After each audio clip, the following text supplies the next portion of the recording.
मंत्री गिरिराज सिंह के बयान पर झारखंड की सियासत गर्मा गई है। गिरिराज सिंह के बयान पर जेएमएम ने पलटवार किया है और साथ ही गिरिराज सिंह के बयान को सांप्रदायिक माहौल को बिगाड़ने की कोशिश करार दिया है।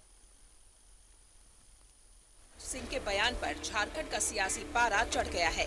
गिरिराज सिंह ने झारखंड सरकार की राजनीति को हिंदू विरोधी बताया था। साथ ही दावा किया था कि झारखंड में लव जिहाद और धर्मांतरण का खेल चल रहा है। एक बार फिर सुनिए गिरिराज सिंह ने क्या कहा था।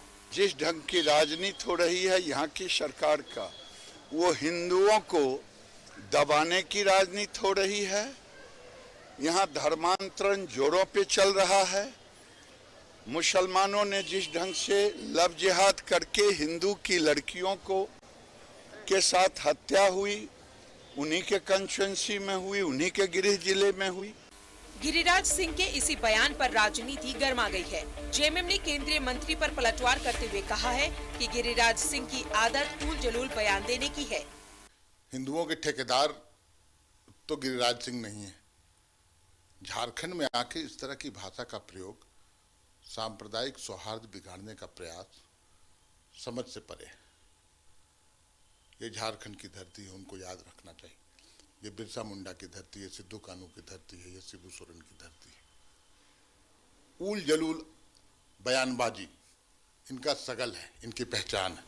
जेएमएम ने जहां गिरिराज सिंह पर तीखा हमला बोला है, वहीं बीजेपी ने गिरिराज सिंह के बयान का समर्थन किया है। आदित्य साहू ने कहा है कि पलामू में दलितों पर हुए अत्याचार समेत राज्य भर में घटी कई घटनाओं से साफ होता है कि राज्य सरकार तुष्टीकरण की राजनीति कर रही है। देखिए, जिस प्रकार से वर्तमान राज्य की सरकार काम कर रही विगत 3 वर्षों से, वो स्पष्ट रूप से है कि तुष्टीकरण की राजनीति कर रही है। आपने देखा और किस प्रकार से पलामू के पांडु थाना के अंतर्गत एक गांव में जो हमारे दलित परिवार के लोग जो निवास कर रहे थे, वहाँ पर 54 परिवार के 54 सदस्य थे। वहाँ पर भरी बरसात में जिस प्रकार से निकाल करके बच्चों को घर से बाहर फेंक दिया गया, जंगलों में छोड़ दिया गया और उनको बसाने के बगैर जो लोग उनको मदद कर। झारखंड में सियासत की चिंगारी पर गिरिराज सिंह के बयान ने घी का काम किया है। गिरिराज सिंह के इस बयान से एक बार फिर सत्ता पक्ष और विपक्ष में बयानबाजी शुरू हो गई है। न्यूज़ 11 भारत के लिए रांची से राजेश कुमार की रिपोर्ट।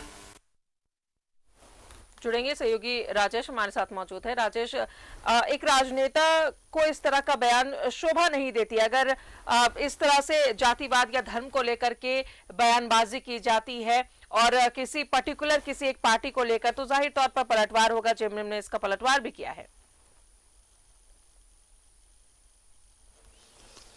हाँ, देखिए, जेएमएम का तो धर्म बनता है कि उस पर कोई अगर लांछन लगाता है, उसकी सरकार पर कोई लांछन लगाता है तो वो उसको डिफेंड करेगा ही।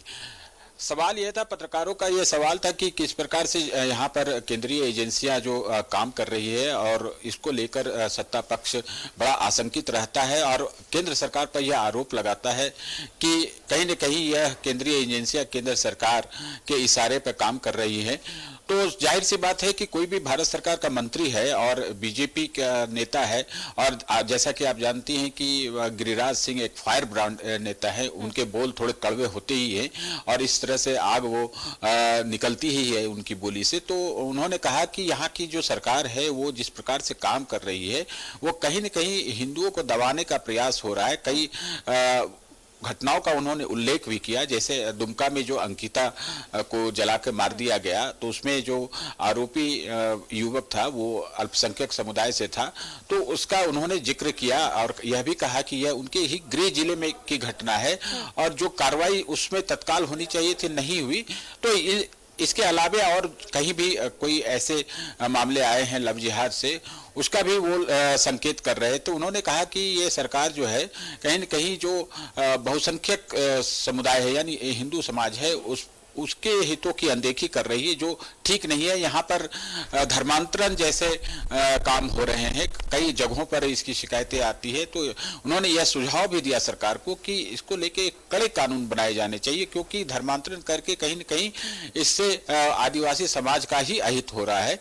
तो जेएमएम ने पलटवार किया। उन्होंने कहा कि वो कई ठेकेदार तो है नहीं हिंदू समाज के, जैसा पार्टी का स्टैंड है उस हिसाब से उन्होंने कहा कि गिरिराज सिंह को इस राज्य में इस तरह के बयान नहीं देने चाहिए। यहाँ पर सांप्रदायिक माहौल, सौहार्द का माहौल है और सभी लोग भाईचारे के साथ रहते हैं।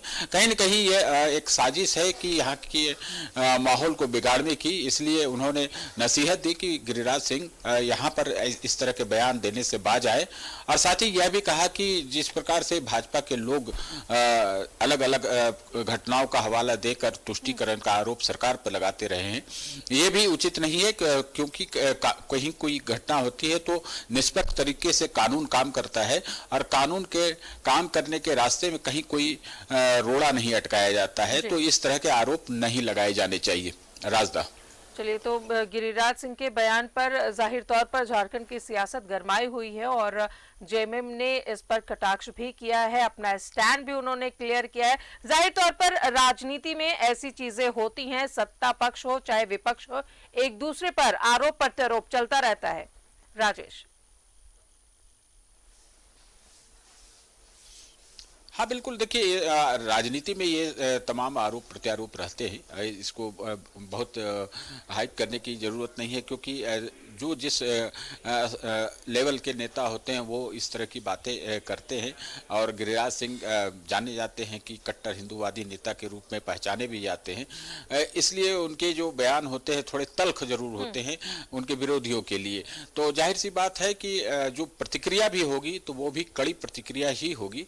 और जहाँ तक सवाल है कि आरोप प्रत्यारोप का, तो झारखंड में गिरिराज सिंह से पहले भी यहाँ के जो प्रदेश के स्तर के जो प्रमुख नेता हैं वो भी आरोप लगाते रहे हैं। बाबूलाल मरांडी ने अभी ट्वीट करके भी कहा है कि किस प्रकार से झारखंड में गो तस्करों को एक तरह से छूट दे दी गई है कि वो कहीं कुछ करे, कानून कोई उन्हें रोकेगा नहीं, जबकि यह तस्करी है, यह इलीगल एक्टिविटीज में है।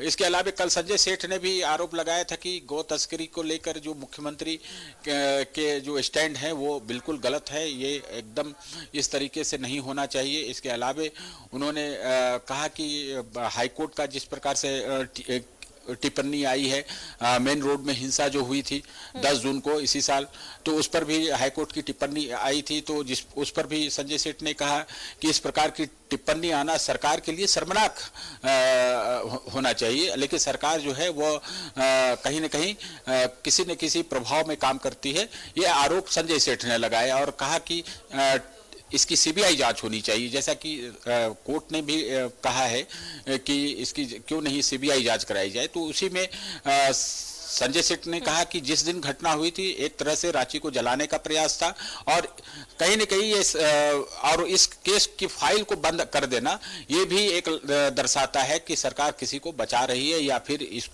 ऐसे गंभीर मामलों पर बिल्कुल लापरवाह है। तो ये राजनीति की बातें हैं, लोग अपने अपने स्तर से बयानबाजी करते हैं और इस तरह की बातें होती रहती है। तो सत्ता और विपक्ष के बीच नोक-झोंक और ऐसे कहीं कोई मुद्दे होते हैं तो उस पर आरोप प्रत्यारोप तो लगते ही रहते हैं। राजदा, चलिए, बहुत बहुत शुक्रिया आपका राजेश जानकारी के लिए।